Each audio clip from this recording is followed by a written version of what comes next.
ಸಚಿವರಾದ ನಂತರ ಈಗೇನು ಹೊಸದಾಗಿ ಬೆಂಗಳೂರು ನಗರದಲ್ಲಿ ಫುಟ್ಪಾತ್ನ ತೆರವುನ ಒಂದು ಕಾರ್ಯಕ್ರಮಗಳನ್ನ ಹಮ್ಮಿಕೊಂಡಿದ್ದಾರೆ. ನಾವು ವಿರೋಧ ಪಕ್ಷವಾಗಿ ಸರ್ಕಾರ ಮಾಡಿದಂಥ ಎಲ್ಲ ಕೆಲಸಗಳು ನಾವೇನು ವಿರೋಧ ಮಾಡ್ತಾ ಇಲ್ಲ. ಆದರೆ ನಾವು ಏನು ಫುಟ್ಪಾತ್ ತೆರವಿನ ಏನು ಕಾರ್ಯಾಚರಣೆ ಮಾಡ್ತಾ ಇದ್ದಾರೆ ಅದನ್ನು ನಾವು ಸ್ವಾಗತ ಮಾಡ್ತೀರಿ. ಆದರೆ ನಮ್ಮ ಪಕ್ಷದ ನಾಯಕರಾಗಿರ್ತಕ್ಕಂಥ ಕುಮಾರಣ್ಣವ್ರದ್ದು ಅದರಲ್ಲಿ ಈಗಾಗಲೇ ಅವರು ಸರ್ಕಾರಕ್ಕೆ ಹೇಳಿದ್ದಾರೆ, ಒಳ್ಳೆ ಕೆಲಸ ಮಾಡಬೇಕಾದ್ರೆ ನೀವು ಯಾರಲ್ಲಿ ಬಡವರು ಫುಟ್ಪಾತ್ನ ನೀವು ತೆರವು ಮಾಡ್ತಾಯಿದ್ದೀರಿ ಅವ್ರಿಗೆ ಬೇರೆ ಕಡೆ ಅವ್ರಿಗೆ ಅವಕಾಶ ಮಾಡಿಕೊಟ್ಟು ಆ ನಂತರ ಅವ್ರನ್ನ ತೆರವುಗೊಳಿಸಿ ಅಂತ ಒಂದು ಮಾತನ್ನು ಹೇಳಿದ್ದಾರೆ. ಅದು ಪರ್ಯಾಯ ವ್ಯವಸ್ಥೆ ಮಾಡಬೇಕು ಅಂತೇಳಿ ಹೇಳಿದ್ದಾರೆ. ಅದಾದ ನಂತರ ಈಗ ಏನು ಬೆಂಗಳೂರು ನಗರದಲ್ಲಿ ವಿಶೇಷವಾಗಿ ಪಾರ್ಕಿಂಗ್ದು ತಾವೆಲ್ಲ ಸ್ಲಾಟು ನೋಡ್ತಾ ಇದ್ದೀರಿ. ತಾವು ಮಾಧ್ಯಮದ ಸ್ನೇಹಿತರು ಪ್ರತಿದಿನ ಸಹ ತಾವೀಗಾಗಲೇ ತೋರಿಸ್ತಾ ಇದ್ದೀರಿ ಇದರಲ್ಲಿ ಎಷ್ಟು ಸಮಸ್ಯೆಗಳಿದೆ. ಈ ರೀತಿ ಸರ್ಕಾರಗಳು ಆದೇಶಗಳು ಮಾಡಿದ್ರೆ ಯಾವ ರೀತಿ ಸಮಸ್ಯೆಗಳಾಗ್ತದೆ ಅಂತೇಳಿ ಈ ಸರ್ಕಾರ ಬದಲಾದರೂ ಸಹ ಇದುವರೆಗೂ ಸಹ ಬೆಂಗಳೂರು ನಗರದಲ್ಲಿ ಇವರು ಹೇಳ್ತಾ ಇದ್ದಿದ್ದೇನು, ಮಾನ್ಯ ಮುಖ್ಯಮಂತ್ರಿಗಳು ಆದಿಯಾಗಿ BBMP ಇದನ್ನು ಗ್ರೇಟರ್ ಬೆಂಗಳೂರು ಅಥಾರಿಟಿ ಮಾಡಿದರು. ಅದೇ ಬೆಂಗಳೂರು ನಗರದಲ್ಲಿ ಏನು ಒಂದು ಟನಲ್ ರಸ್ತೆ ಮಾಡ್ತೀನಿ ಅಂತೇಳಿ ಹೇಳ್ತಾ ಇದ್ದಾರೆ.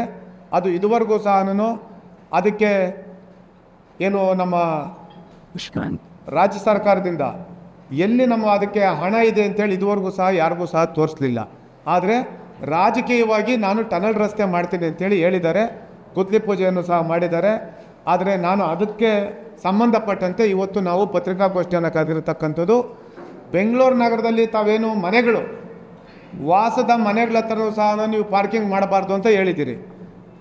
ಇವತ್ತಿನ ದಿವಸ ಬಾಡಿಗೆ ಮನೇಲಿ ಇರ್ತಕ್ಕಂಥವರು ಸಹ ಒಂದು ಕಾರನ್ನು ಒಂದು ಸಣ್ಣ ಕಾರನ್ನು ಇಟ್ಕೊಂಡಿರ್ತಾರೆ.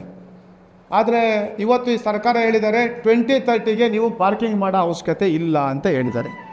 ಸರ್ಕಾರದ ಸೆಟ್ ಬ್ಯಾಕು ಮತ್ತು ಅವರು ಪಾರ್ಕಿಂಗಿನ ವ್ಯವಸ್ಥೆ ಬೇಕಾಗಿಲ್ಲ ಅಂತ ಹೇಳಿದ್ದಾರೆ. ಸೆಟ್ ಬ್ಯಾಕು ಬಿಡಬಾರ್ದು, ಪಾರ್ಕಿಂಗ್ ಅವ್ರು ಮಾಡಿದ್ರೆ ಮಾಡ್ಬೋದು, ಬಿಟ್ಟರೆ ಬಿಡ್ಬೋದು.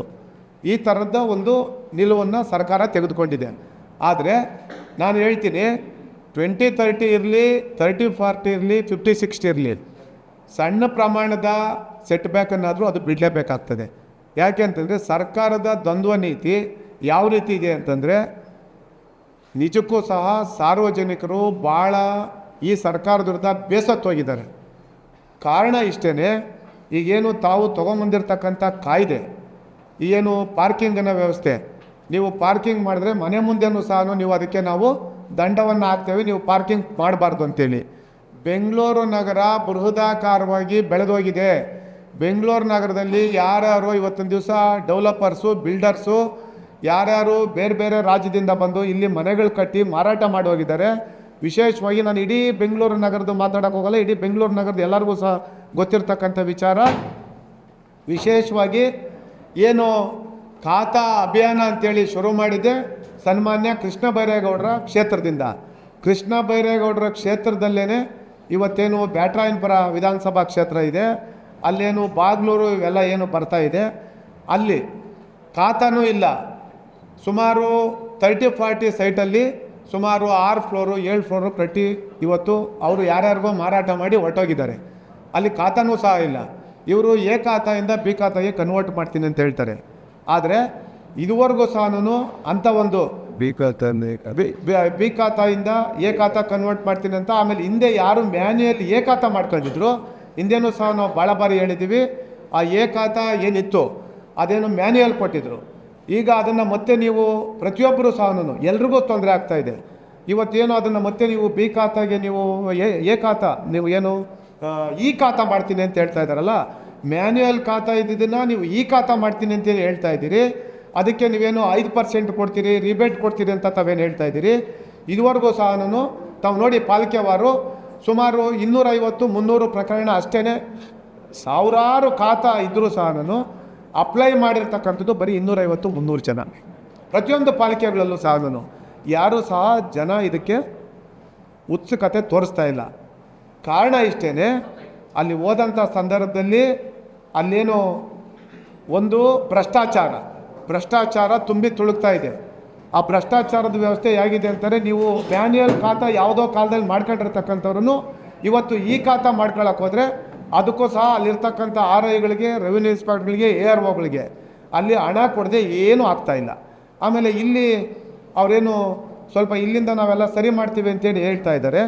ಇಲ್ಲಿ ಟೆಕ್ನಿಕಲ್ ಪ್ರಾಬ್ಲಮ್ ಇದೆ ಅಂತ ಹೇಳ್ತಾರೆ.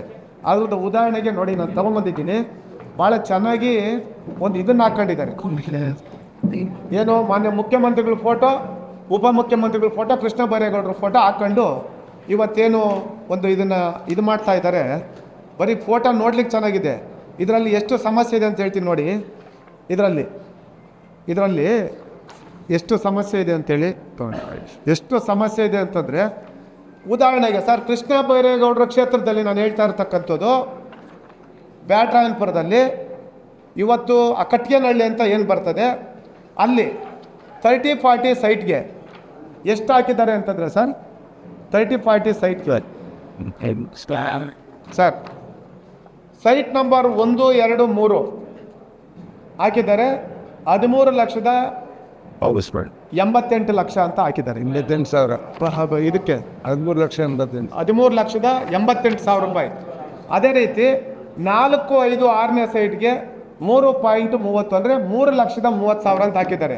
ಮತ್ತೆ ನೋಡಿ, 7, 8, 9ನೇ ಸೈಟ್ಗೆ 6,57,000 ರೂಪಾಯಿ ಹಾಕಿದ್ದಾರೆ. ಮತ್ತು ಸೈಟ್ ನಂಬರ್ 10 2,25,000 ರೂಪಾಯಿ ಹಾಕಿದ್ದಾರೆ. ಸೈಟ್ ನಂಬರ್ 11 1,35,000 ರೂಪಾಯಿ. ಈ ಥರದ್ದು ನಾನು ಎಲ್ಲ ಇದು ಮಾಡಿದ್ದೀನಿ. ಈ ಕಾರಣ ಏನು ಅಂತಂದರೆ, ಅವರು BBMP ಆಫೀಸ್ಗೆ ಹೋದರೆ ಇದು ಹೆಡ್ ಆಫೀಸ್ದು ಪ್ರಾಬ್ಲಮ್ಮು, ನೀವು ಅಲ್ಲೋಗಿ ಅಂತಾರೆ. ಅಲ್ಲಿ ARO ಹತ್ರ ಹೋದರೆ ಅವ್ರು ಹೆಡ್ ಆಫೀಸ್ಗೆ ಕಳಿಸ್ತಾರೆ. ಹೆಡ್ ಆಫೀಸಲ್ಲಿ ಹೋಗಿ ಯಾರಾದರೂ ಸಾರ್ವಜನಿಕರು ಕಮಿಷನರ್ನ ಅಥವಾ ಅಲ್ಲಿರ್ತಕ್ಕಂಥ ಆಡಳಿತ ಅಧಿಕಾರಿಗಳನ್ನ ಭೇಟಿ ಮಾಡಲಿಕ್ಕೆ ಸಾಧ್ಯ ಇದೆಯಾ? ಸಾಧ್ಯನಾ? ಈ ರೀತಿ ಗೊಂದಲಮಯದ ಗೂಡಾಗಿ ಕೂರಿಸಿದ್ದಾರೆ GBಯಲ್ಲಿ. ಯಾವುದಕ್ಕೂ ಸಹ ಸಾರ್ವಜನಿಕರಿಗೆ ಒಂದೇ ಒಂದು ಕ್ಲಾರಿಟಿ ಇಲ್ಲ. ಇಂಥ ಒಂದು ಪರಿಸ್ಥಿತಿನ ನಿರ್ಮಾಣ ಮಾಡಿದ್ದಾರೆ. ಇದ್ರದ್ದು ಹೊರತುಪಡಿಸಿ ಇದು ಖಾತಾಗಳದ್ದು ಅವ್ಯವಹಾರ. ಈ ರೀತಿ ಸರ್ಕಾರನೇ ಇದರಲ್ಲಿ ಎಷ್ಟು ಲೋಪಗಳಿದೆ ಅಂತೇಳಿ ನಾನು ಸಾರ್ವಜನಿಕರ ಗಮನಕ್ಕೆ ತಮ್ಮ ಮುಖಾಂತರ ತರ್ತಾ ಇದ್ದೀನಿ.